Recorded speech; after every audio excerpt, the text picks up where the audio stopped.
Ladies and gentlemen, the Prime Minister.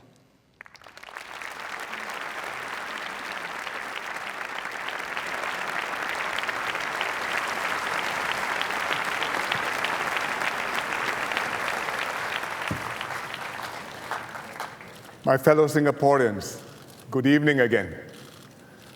A lot has happened since my last National Day rally. We had a good general election, and now we have the next generation of leaders firmly in place. We've been working hard to lay the foundation for the next 50 years. Skills Future, Future, Conversations and Projects, the CFE, the Committee on the Future Economy. This last month has been good for Singapore. The first NDP after SG50 in the new National Stadium went well. And in Rio, Team Singapore did us proud.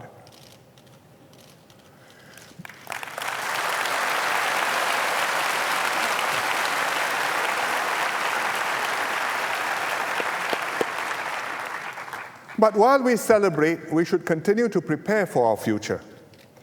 Therefore, tonight, I want to speak seriously about the challenges that we face. My subjects will not all be easy or fun ones. Some sensitive topics may even make us feel a little bit uncomfortable. But it's my responsibility to talk candidly about them and tell you honestly what lies ahead and what we need to do to progress together. I want to ask 3 questions. 1, how do we progress together? 2, how do we secure our place in the world? And 3, how do we ensure good politics for Singapore? First question, how do we progress? We aspire to be among the leading cities in the world: New York, Shanghai, London, Tokyo, Sydney.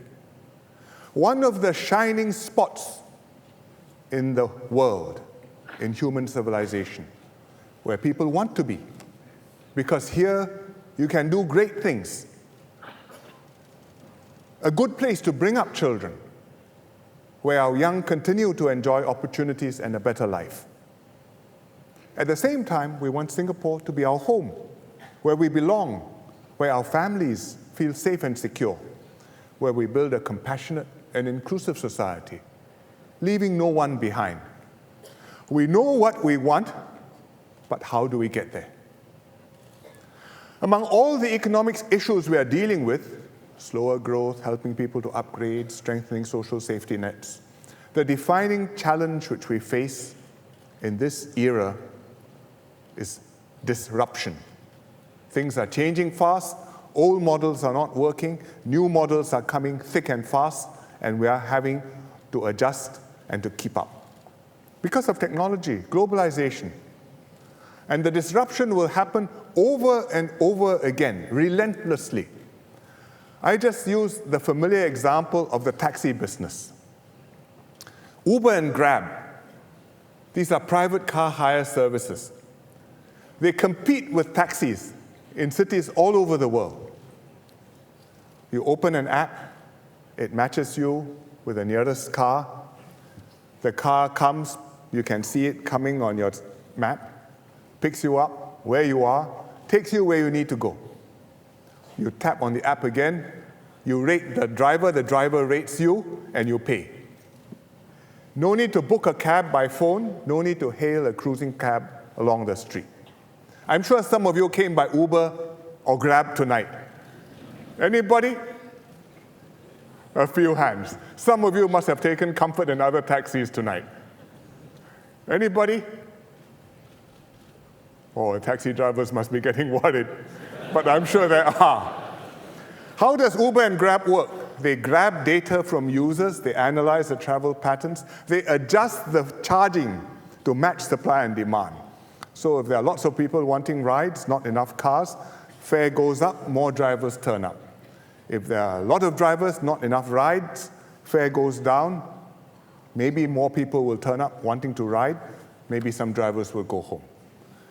It's a new way of doing it, and everywhere where there's Uber and Grab, or in China, TD Kuaidi, and in other cities, different names, they are disrupting the taxi industry. Disrupting, but commuters are benefiting. Better service, more responsive, faster.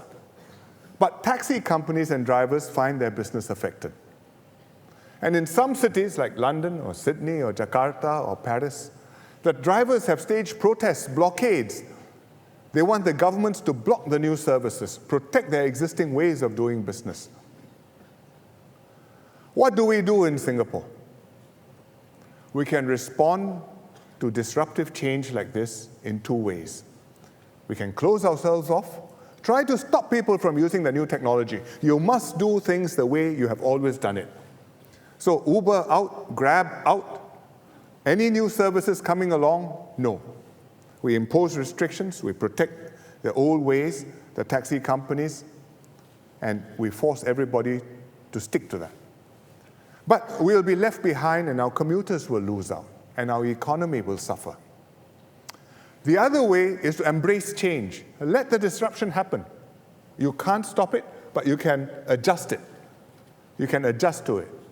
Let the commuters enjoy better service, but help the incumbents and especially help the taxi drivers to adapt to the changes. And that's what we're doing. We're updating the rules to foster fair competition while protecting commuters. And we require all the drivers, whether taxis, Uber, Grab, or anybody else, you must have the right insurance, you must have clean records.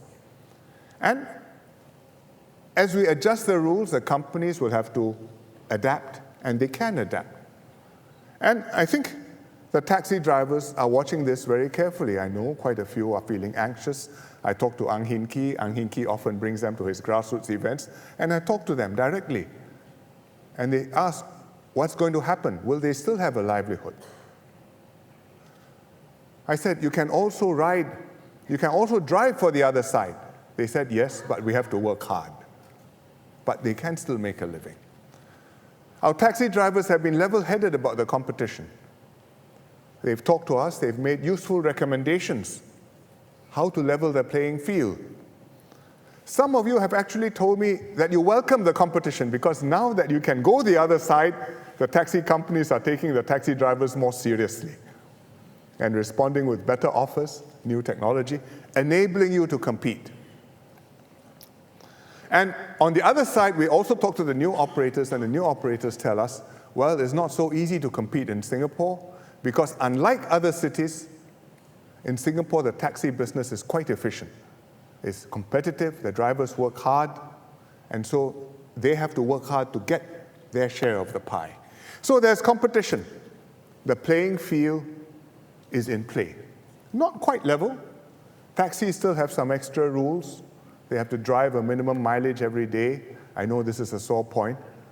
There's other statutory requirements which make taxis more expensive to operate. But then I remind the taxi drivers, you also enjoy some advantages. As the drivers told me, they can sweep the floor. I said, what does it mean, sweep the floor? That means you can pick up from the curb. Uber and Grab cannot. Street hails. And there are other advantages too, so we will progressively sort all these things out. But I think we all know that we can't stop progress, and even Uber and Grab are going to be disrupted, and the next round, maybe no drivers, driverless cars running a taxi service. And in fact, in Singapore next year, we are going to start a trial of driverless taxis in One North. So the same thing is happening in other industries as well. Like retail, shopping habits are changing, people are going online. You used to buy groceries from Fair Price. Now, you can shop online, somebody may go to the shop for you, collect it for you, and deliver the goods to you the next day, to your doorstep, or maybe to lockers in your neighborhood for online retailers like this PayStation. People also buying from overseas stores, Amazon, Taobao, wider range, often cheaper. Orchard Road shops are affected. They've become places where people look, see, go home to buy. can still do business, but different and not so easy. The retail business is very big in Singapore. 125,000 workers, 16,000 companies. As retail gets disrupted, we have to anticipate what's coming. We have to help companies and workers to adapt. But it's not just doom and gloom, because when you disrupt, you also create new jobs. Like now, if people order online, it still has to come to you, either to the box or to the house. So the delivery vans doing delivery service, they will have business. And as a transport and financial hub, if people are buying online all over Southeast Asia and Asia, we can be in that business.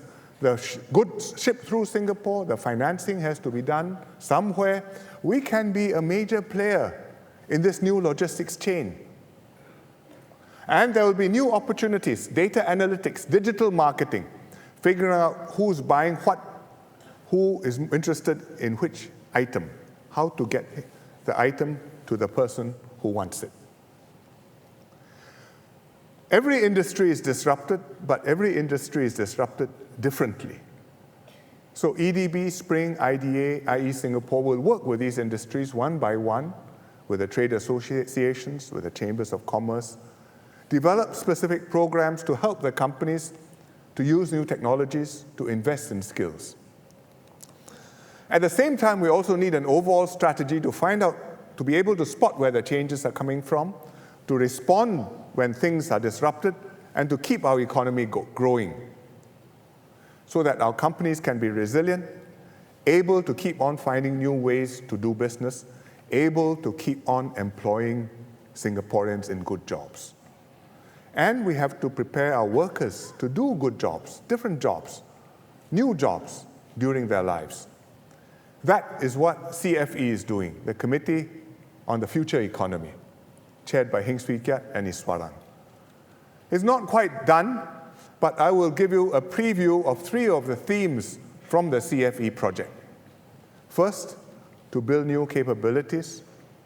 Secondly, to promote entrepreneurship. And thirdly, to develop new skills amongst our people. First of all, we'll help our companies to develop new capabilities. And one area where we can do this, which is promising, is digital. Because Singapore is well connected, we've got fiber everywhere, and our people are IT savvy. You just look at this. Where do you think this is, and what do you think they are doing?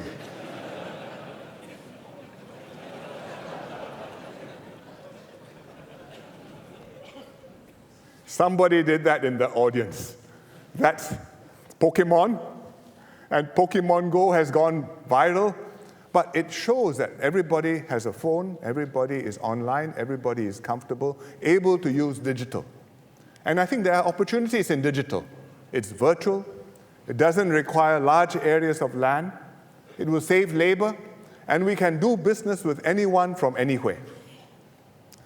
We have already got companies doing interesting things in the digital space, like Ascent Solutions. It's a logistics SME. And in the logistics business, there are 2 major problems. One, delays in customs clearance, because when you go from border to border, somebody wants to look inside your box. And secondly, theft. That means pilferage, or maybe the whole container disappears. So Ascent Solutions came up with a digital solution. They were backed by Spring, and they developed a tracking device and a lock called iSpot. The iSpot is a lock on the container which has a GPS inside. Secure, tamper-proof, and you can be sure that what is inside stays inside and what's outside doesn't get inside. And there's no need for the customs officers to inspect the box over and over again. And the owner can track where the box is all the time, 24/7. So with IE Singapore support, Ascent has taken it to East Africa. And there are more than 10,000 iSpots in East Africa. From Kenya to Uganda, it used to take 20 days to travel because 10 checkpoints to clear along the way. Each time you wait, and you may have to grease palms. But now, no need to clear customs over and over again because of the tamper-proof lock. In 2 days, you get there. It's a game changer. So I'm very proud that a Singapore company is doing good business in Africa with help from IE.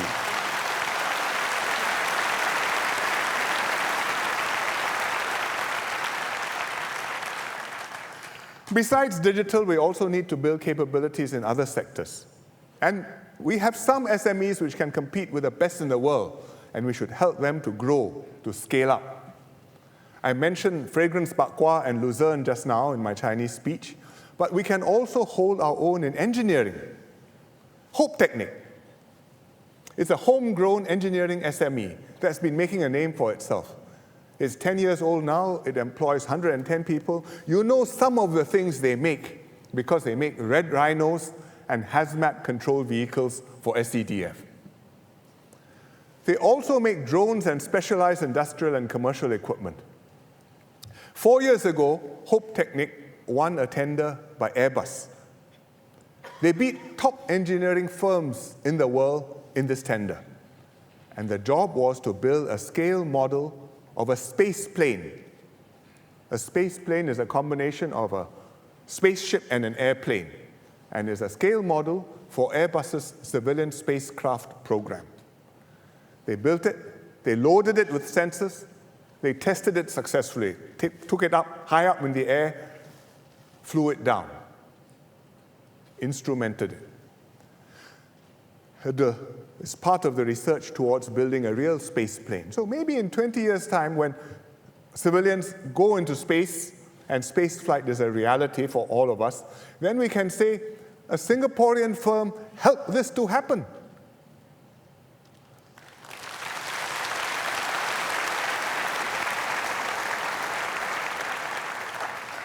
Hope Technic focuses sharply on engineering, which it applies to niche areas.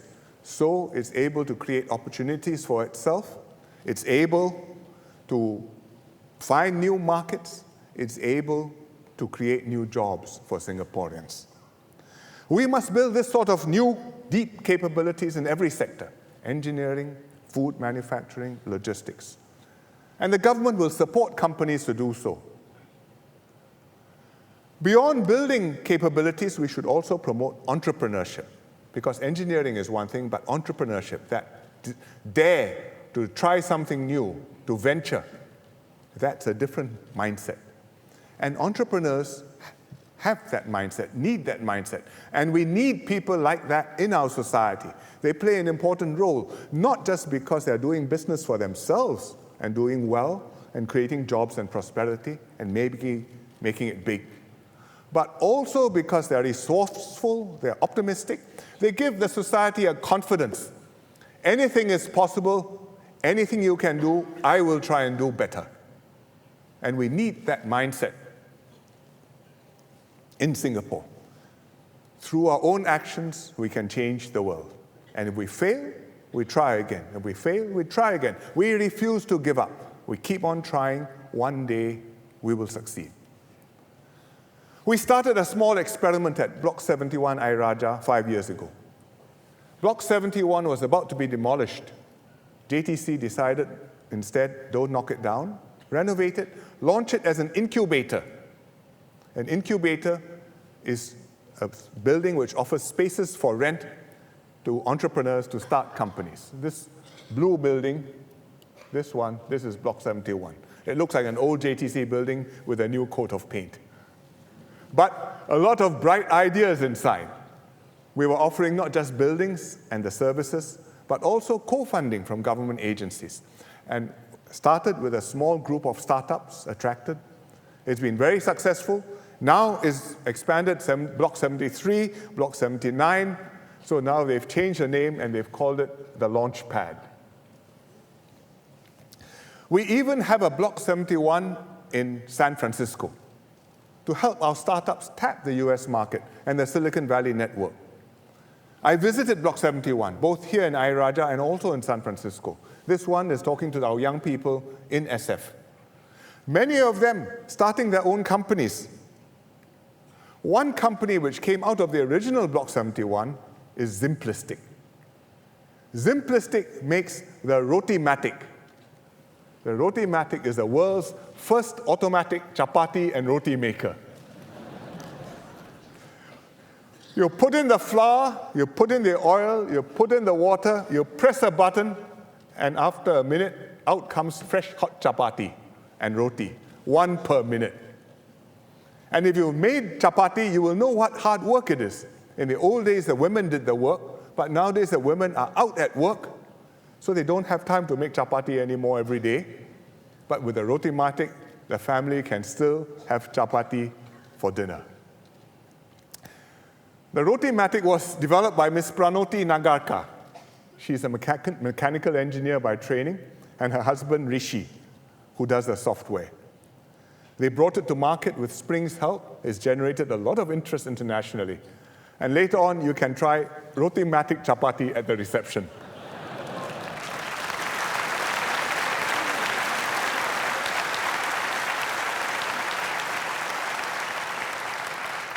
And tell Pranoti and Rishi what you think about it. Our schools are giving our students exposure to startup hotspots all over the world. NUS has overseas colleges in lots of places, including in Silicon Valley. And I just show you, these are some of the places. Guess where? This one is Fudan in Shanghai. This one is Stanford in SF, or near San Francisco. This one is in Tel Aviv. You can see the Hebrew street sign. But we are all over: New York, Beijing, Munich, Lausanne, Stockholm. Students go there, they have a chance to attend classes at the universities there. They interact with startup founders, angel investors. They intern at the startups there, and they may get bitten by the bug and start something, try to change the world. It's still early days, but it looks promising. The startups are growing, investors are paying attention. Venture capitalists and some of the big tech companies are coming here. Google, PayPal, Facebook, setting up engineering things here. Because they see promising talent, interesting startups. And maybe the next Google or Facebook or Alibaba may come from Singapore. A strong economy, therefore, needs capabilities. You need the entrepreneurs, but you also need a skilled workforce. And if we give our workforce skills, we'll enable them to hold better jobs, earn better pay. And that's why skills future is crucial.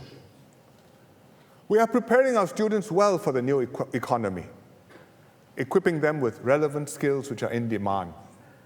Our polys and ITE offer courses in digital media design. And lots of these students intern at film studios like Ubisoft, Bandai Namco, Blizzard, Lucasfilm. Eventually, some of them work there. There are also other courses to train horticulturalists, food scientists, sports scientists, all sorts of new jobs which a generation ago didn't really exist. Opportunities are also opening up in cross-disciplinary areas. You study one thing, you combine that skill with something else, and you create something valuable. Take Sarah Salim. She graduated from NTU with a degree in visual design. She started a publishing firm doing graphic design. Now she works with GovTech at Hive. And she's applying her design skills to produce data visualizations on data.gov.sg, which is where you can find all the government information. And here's something she's working on. I'll just show you just one example, just for fun. This shows you the activities in active SG gyms during the week, weekdays, which day, which hour, when is it crowded, when is not. You look at Pishan, 62% occupied, Monday, Tuesday, Wednesday, Thursday, Friday, Saturday, Sunday, from 7 a.m. to 9 p.m. And you can see the most popular time is in the evening. The most popular day is in the weekends. So at the spot, you can see what's happening. You can compare Pishan with Bedok, Clementi, Jurong West average gym. How are they doing? I think Pishan is working harder than the rest. Bedok and Jurong West have gone on a tea break. So you need to make things visible, graphic, vivid, simple to understand. You need a lot of skill and hard work. So to produce a chart like this, you need graphic designers like Sarah. contributing to our smart nation.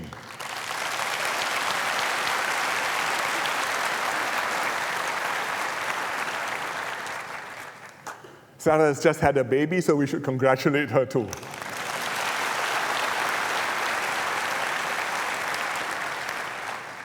For those people who are already working, to help them, we are offering courses to upgrade their skills and to achieve deeper mastery. And Skills Future offers all sorts of courses to this group: nursing, precision engineering, preschool education, not just individual courses, but pathways to upgrade yourself in your job.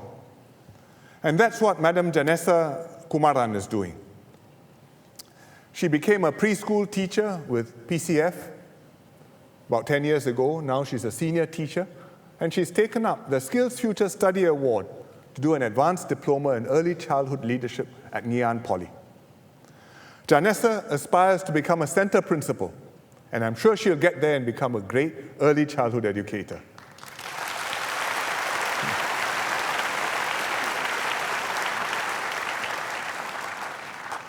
Besides upgrading workers in their present careers, we're also helping workers who get retrenched or who change careers to transition, to find new jobs. It's tough to lose your job, especially when you are young or when you're not so young and you have family to support. But there is help available.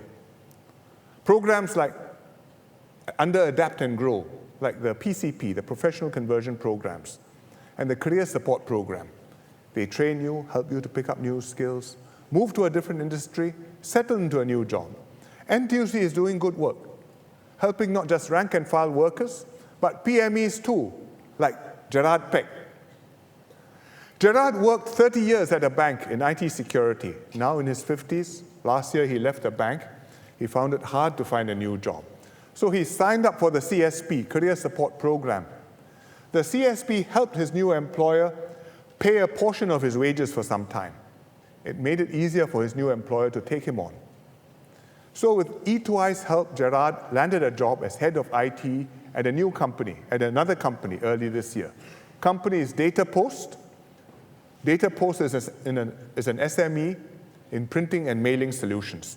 It's the biggest print bureau in the region. So Gerard has found his former banking experience useful, helping DataPost to transform their IT system and developing new business strategies for DataPost. Well done.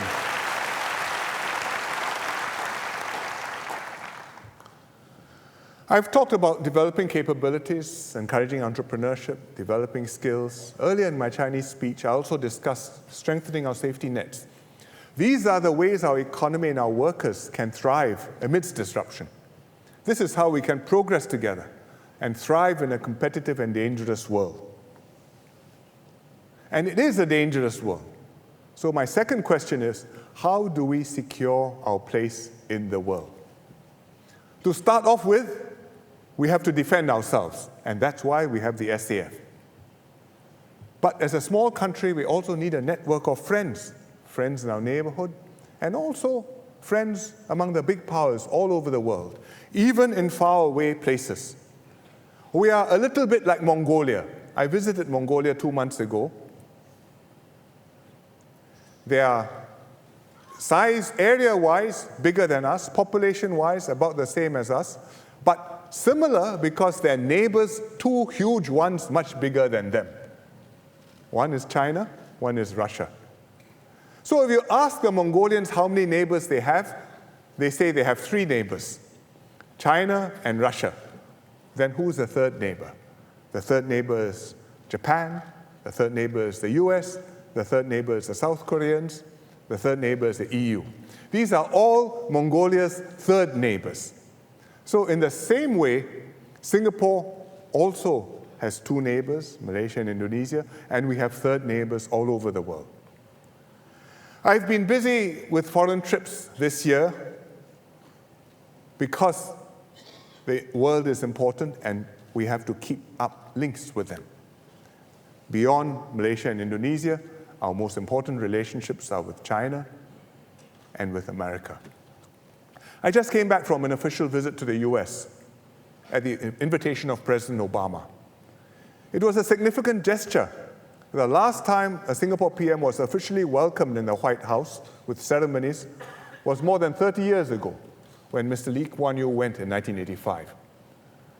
My visit reflects Singapore's warm and deep friendship with America, spanning many areas: economics, education, defense, security, people-to-people ties. We benefit from the dynamic and innovative US economy.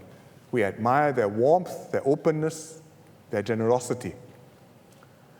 My visit was also a signal that the US values its friends and partners and appreciates Singapore's support for the role that America has played in the Asia-Pacific for more than 70 years, since the war.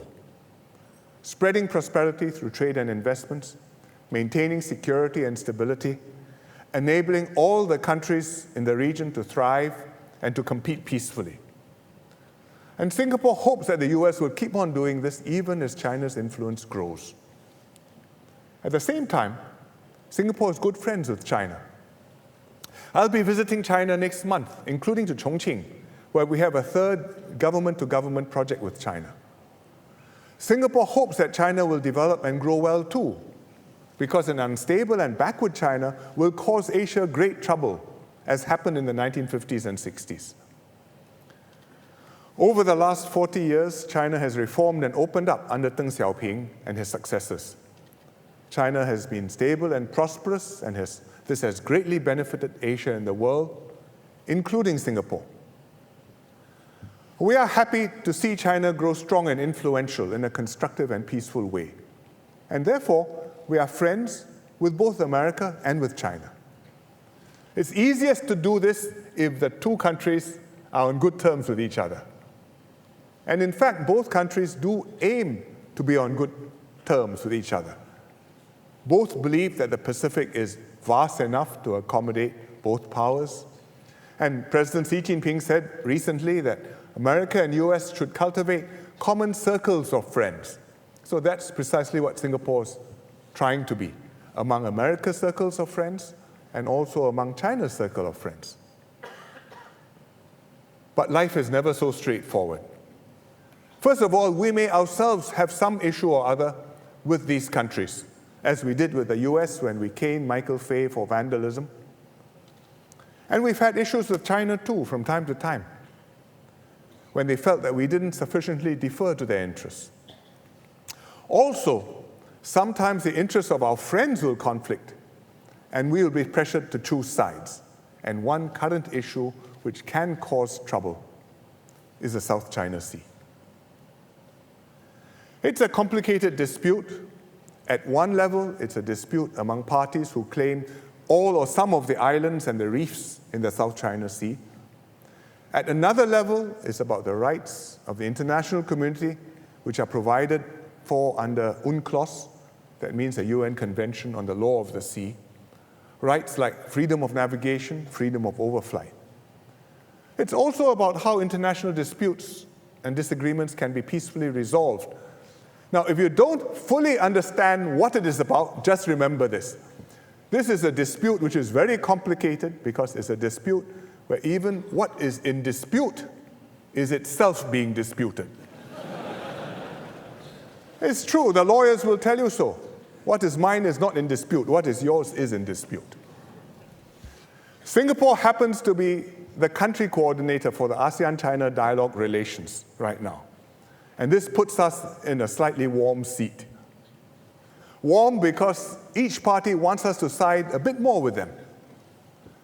And not possible for us to side with everybody at once. So we are doing our best to be an honest broker, dealing straight with all parties. Now, where do all these countries stand? Let me try and give you just a sense of it. China claims the 9-dash line. These spots, these dashes are the 9-dash line. There are 4 ASEAN countries which have overlapping claims in the South China Sea: Philippines, Brunei, Malaysia, Vietnam. The claims overlap with China, the claims overlap with one another. The US doesn't have claims in the South China Sea, but they do have interests at stake because freedom of navigation and overflight are very important to them. including through the South China Sea. 3 years ago, the Philippines launched a case against China under the UN Convention on the Law of the Sea. China refused to participate, but the tribunal heard the case, issued its award in July this year. The award said that China's claim to historic rights within the 9-dash line is incompatible with UNCLOS. China rejected the tribunal's jurisdiction and also categorically rejected the award as null and void. What is Singapore's interest and stand? We don't have any claims of our own in the South China Sea. We are right here, very far away. Even Pedra Branca is right here. So we have no claims of our own. We don't take sides on other people's claims, China, Philippines, the other claimants. But in other ways, we do have a lot at stake. And 3 things matter to us: international law, freedom of navigation, and a united ASEAN. Let me elaborate. Upholding international law and the peaceful settlement of disputes. For a small country like Singapore, this is a vital interest. When we have disputes with other countries, that's how we settle them. So with Malaysia, when there was a quarrel over Pedra Branca, we agreed to take it to the International Court of Justice at The Hague. Singapore secured a favorable result. Both sides accepted the ruling. We had another dispute with Malaysia later over the development charge issue in the POA on railway land. I agreed with PM Najib to submit it to arbitration. The ruling went against Singapore, but we both accepted it and we moved on. We didn't let it affect our relationship with Malaysia or my personal ties with Prime Minister Najib. And that's how international disputes should be settled. But in reality, big powers don't always act like that. Big powers can insist on their own interests, and often do. They don't submit to adjudication by international tribunals. They may not comply with their rulings. And China is not the only country to do this. And nor is this the first time something like this has happened. But nevertheless, Singapore must support and strive for a rules-based international order. We have to depend on words and treaties. They mean everything to us. We cannot afford to have international relations work on the basis that might is right. If rules don't matter, then small countries like Singapore have no chance of survival. Our second interest in the South China Sea is freedom of navigation. I explain why. You look at the map. Singapore is this little spot down here, little red dot. We have 2 vital sea lanes of communication, 2 arteries, one through the South China Sea, one through the Straits of Malacca. So ships come from Europe, Suez Canal, they come through the South Straits of Malacca, past Singapore, up the South China Sea to Japan, the Far East, and vice versa. Both of these are arteries. You block one, you die. Likewise with air routes. So it's very important to us that disputes in the South China Sea do not affect freedom of navigation or overflight by ships or aircraft. Thirdly, Singapore needs a united and effective ASEAN. Our voice internationally, 5 million people, counts for not so much. But if ASEAN can get together, united, collectively, 600 million people, it can make itself heard quite a lot better, provided ASEAN is united. But on the South China Sea issue, ASEAN finds it very hard to take a common stand because the members have different interests. Some are close to China, like Laos and Cambodia. Others, like Philippines and Thailand, are treaty allies of the United States. Some are claimant states in the South China Sea. Others are not. Some don't even have a coastline in the South China Sea, like Myanmar. Myanmar is not in the South China Sea. They are on the Andaman Sea, in the Indian Ocean. So ASEAN has got different interests, and is very hard to come together. But the trouble is, if ASEAN can't deal with a major issue like this on its doorstep, affecting its members, in the long run, nobody will take ASEAN seriously. And that will be very bad for all of the members of ASEAN, and for Singapore too. So on the South China Sea, we've got our own stand, principled, consistent. Different from China's, different from the Philippines or America. Other countries will persuade us to side with them, one side or the other, and we have to choose our own place to stand. What is in our interest, calculate it, choose the spot, stand firm, cannot succumb to pressure.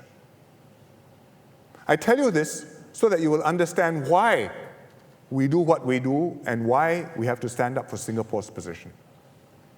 Sometimes if you read the foreign media, including the PRC media, you will find articles criticizing Singapore for not siding more with them. And I know some Singaporeans are concerned about these criticisms because they have foreign friends, PRC friends, business partners, academic colleagues, personal contacts. They may tell you, any tension between Singapore and China will affect your business, affect your collaboration. And I understand these concerns. We would like business and collaboration to continue too, to flourish between Singapore and China, and Singapore and other countries. Because these are arrangements which benefit both sides. If they are disrupted, both sides lose. But the government has to take a national point of view, decide what's in Singapore's overall interests. We want good relations with other countries if it's at all possible, but we must also be prepared for ups and downs from time to time. Singapore has a reputation to protect, that we have our own independent, carefully thought out stand. We cooperate with other countries, but we make our own calculations. And that's what makes us credible, consistent, reliable, valuable to others, to our ASEAN partners, to the powers, America, China, Europe. It's taken us a long time to build up this reputation, and we have to be very careful to maintain it. Our relationship with China is much broader than the South China Sea. The friendship has lasted for decades. We've done major G2G projects with them. We have the Suzhou Industrial Park, the Tianjin Eco City. If you look at the flats, if they look like HDB flats, that's because that's where the inspiration came from. And now we have a Chongqing Connectivity Initiative, CCI, a third government-to-government project to support China's Western region development strategy. So we engage with many different provinces and cities. We are pursuing opportunities in infrastructure, in connectivity, financial services, urban planning, clean technology, working with China on One Belt, One Road, participating in the Asian Infrastructure Investment Bank. And we'll have many more opportunities to strengthen our friendship and cooperation with each other. That's how we do business. Near the home, our most important partners, Malaysia, Indonesia. We work hard to build up our ties with them, but these are sensitive and complex relationships. From time to time, there will be differences because of their deep-seated attitudes towards us. You may have read recently one Indonesian minister declared he was not afraid of Singapore because it's just a small country. It's an abang attitude towards us. It hasn't changed since we became independent. But we must not let these difficulties affect our broader bilateral cooperation. On the whole, today, our relations with Malaysia and Indonesia are good. With Malaysia, I settled the points of agreement on railway land with Najib. 20 years of trying, finally we succeeded and settled it.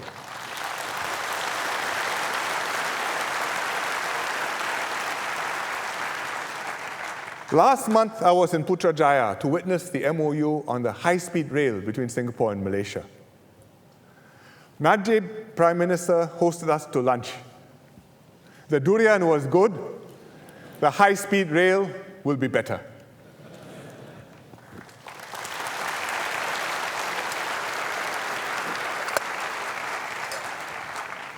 With Indonesia, I meet President Jokowi regularly, including once over nasi lemak.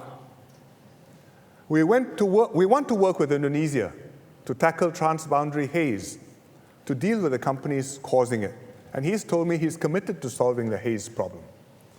We've also been discussing enhancing economic cooperation, encouraging Singapore companies to invest more in Indonesia, and including to refresh our long-standing cooperation in BBK, Batam, Bintan, Karimun, in the Riau Islands just close to Singapore. Next week, on Thursday, I'm having a leaders' retreat with President Jokowi. It's going to be in Semarang, which is in Java, Central Java. We are going there because Sembcorp has a joint venture there to build an industrial park, Kendal Industrial Park. It's the first major industrial investment by Singapore company outside Batam. And I'm going to be opening it with President Jokowi, and I hope that it will encourage more Singaporeans to go and to find opportunities in Indonesia. One urgent issue where we have to cooperate with our neighbors is terrorism. It's on our minds now. Almost every day we read of new attacks somewhere. US, Europe, the Middle East, closer to home, Indonesia and Malaysia too. We are seeing lone wolf attacks by self-radicalized individuals. They go online, they get led astray, they plan something by themselves, then they mount an attack, murder innocent people. You have the truck rampage in Nice, the nightclub shooting in Orlando, Florida, many more attacks, each one heartbreaking, shocking, yet each time no longer a real surprise. Such attacks are almost impossible to prevent completely because they are inspired by ISIS, but there's no group involved planning, executing it. So it's just one person, two persons. It's much harder for the security forces to discover and to prevent these attacks. The terrorist groups are active all around us in Southeast Asia. In Indonesia, you've read about the arrest of Gigi Rahmat Dewa and his group in Batam. They were planning to attack Singapore, to fire a rocket to hit Marina Bay Sands from Batam. Now, speaking as a former artilleryman, I will tell you, it is not so easy to fire one rocket and hit one building 20 kilometers away. Can be done, not easy. But the trouble is, if you fire one rocket at Singapore and you miss Marina Bay Sands, you may hit something else. So we have to take this very seriously. And furthermore, how do you know this was the only thing he was planning? And he didn't have other dark thoughts on how to attack Singapore. And how do you know, can you be sure that every last terrorist in the group has been arrested? Last December, the Indonesians were expecting attacks over Christmas and New Year. They had intelligence, they had news. They went out of their way to pick up and arrest the groups, disrupt the attacks. They nearly succeeded. They picked up all of the groups, cleaned up all the terrorist cells, except one. And that one cell evaded the dragnet. In January, they mounted an attack in Jakarta. Fortunately, not so successful, but still a couple of people died. In Malaysia, there was a grenade attack in Puchong, near Putrajaya, in June. It was ordered by a Malaysian militant in Syria. But even long before this, the Malaysian authorities knew they had problems because they had arrested around 200 ISIS supporters, including at least 13 MAF personnel. Armed forces people, trained, pre-trained. Last month, Malaysia found that 7 prison wardens had been radicalized by their detainees. You lock the chap up, the chap subverts your jailer. The wardens had to be sent for de-radicalization. It reminded me of what happened in the 1950s when we locked up the pro-communist left-wing activists. And they did the same thing. They subverted their jailers in Changi prison. And that's why we had to change their jailers and put in Gurkha guards. Don't speak Chinese, cannot be subverted. Yes. There are perhaps 1,000 Malaysians and Indonesians in the Middle East fighting with ISIS. It's enough for ISIS to form a Bahasa-speaking battalion. It's called the Katiba Nusantara, or the Archipelago Battalion, meaning the Malay Archipelago. One of the leaders is Barun Naim, an Indonesian, the one who ordered the Christmas and New Year attacks in Jakarta. ISIS has a magazine, Al-Fatihin, published by a media agency, which is its friend, in Bahasa Indonesia. We've had to ban that magazine recently. ISIS itself puts out propaganda videos in Bahasa. It shows child fighters training with firearms. These are children of Malaysian and Indonesian fighters. And it shows the Malaysian and Indonesian fighters beheading hostages on the video so as to impress possible recruits and get more people to join them from Southeast Asia. So in Singapore, we are taking this absolutely seriously. It's not just an external threat around us, it can also be, and it is, a domestic issue. Because Singaporeans are not uniquely immune to jihadist propaganda. We've arrested 12 Singaporeans who have been radicalized over the last year or two. Some have surfed jihadist websites. Some listen to extremist radio stations in our region. Some were radicalized by friends. Most were self-radicalized. Several tried to go to the Middle East to join ISIS, and a few succeeded, and they're still there. There were a few who were prepared to mount attacks on Singapore, including one who was trying to go to Syria, and if he couldn't get there, he would do something here and try to kill either the president or the PM. We continue to pick up a steady trickle of such people, 1 or 2 a month. And just these last 2 days, you would have seen the news that the police have dealt with 4 Singaporeans who had been radicalized and were planning to go to Syria. 3 with family connections, and a 4th one with a link to Batam. So Gigi's plot to attack MBS is not the only definite plan by terrorists to attack targets in Singapore that we know of. We know there have been others. We've quietly acted on the information. We've taken precautions, stepped up patrols, raised protection for major events, for prominent premises. Sometimes we've shifted and rescheduled events because of these threats. We take it seriously. It's not certain enough to warn everybody publicly, but serious enough for us to act quietly. So the next time you see a patrol in the city or some extra security in some areas, maybe we're just taking precautions or doing a show of force as deterrence, but it could also be in response to a real threat that we've heard about. Fortunately, we haven't been attacked so far. But what happens when a terrorist gets through and an attack occurs in Singapore? If the terrorist comes from abroad, I think it may be easier for us to stand together.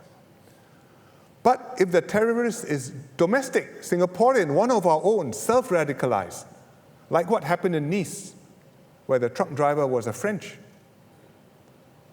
I think our multiracial society will come under tremendous strain. And then, how do we react? There are 2 possible things which can happen. You look at other countries. One, people stand up, stand together, show a collective will, refuse to be cowed. After an attack, people help one another, even strangers. Like happened in Paris after the major attack last November. The Parisians stepped up to offer shelter and free taxi rides to those who were stranded. They donated blood at hospitals. Muslims and non-Muslims came together, defied the terrorists, and resolved to carry on with life normally. We will not be cowed. That's one reaction. But you also see another reaction: distrust, suspicion, fear. Different communities fear and blame each other. Racial attacks go up. And in Paris last year, you saw some of this too. Mosques and Muslim shops vandalized. Muslims physically assaulted, especially women and girls wearing religious attire. Then the question is, which will happen in Singapore? That answer to the question comes down to our collective resolve to stand together with one another. And that, in turn, depends on how well we prepare ourselves now, before an attack. Prepare ourselves to build trust, to strengthen bonds, to maintain and expand our common space so that instinctively we feel one people. One big plus which Singapore has is that our religious and community leaders have taken courageous stands. They condemn terrorist attacks. They refute extremist views. They make it clear that terrorists don't represent Islam, nor do they represent Singapore Muslims. They lead by example. They guide their flocks, their communities, to stand together. They also understand that ours is a multiracial society. There has to be give and take. Each community has to engage and understand each other. It must not segregate itself from other communities. We have to respect one another's religions. We cannot treat other groups as infidels. If religious groups did the opposite, take an exclusivist approach, discourage interaction, contact with others, we will deepen our fault lines and weaken our society.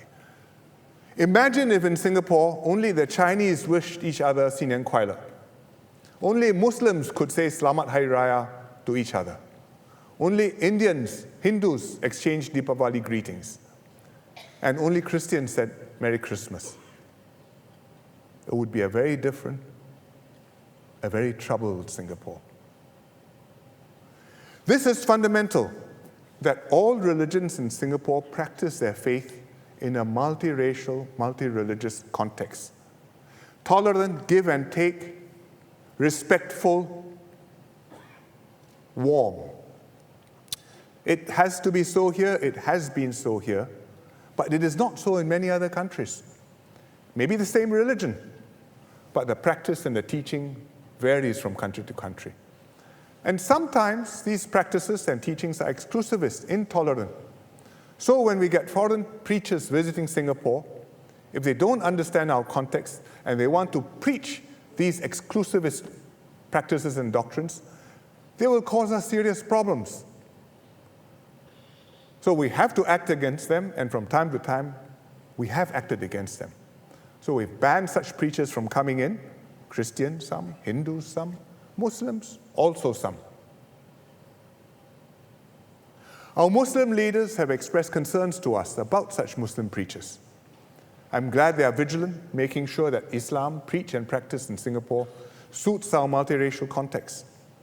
And that's why MUIS and Pergas have the ARS, the Asatiza Recognition Scheme, to ensure that our religious teachers and scholars are reliable guides for the community. Already about 80% of our Asatiza are recognized. We need to strengthen the ARS. I welcome the call from Malay Muslim community leaders yesterday to make the ARS compulsory.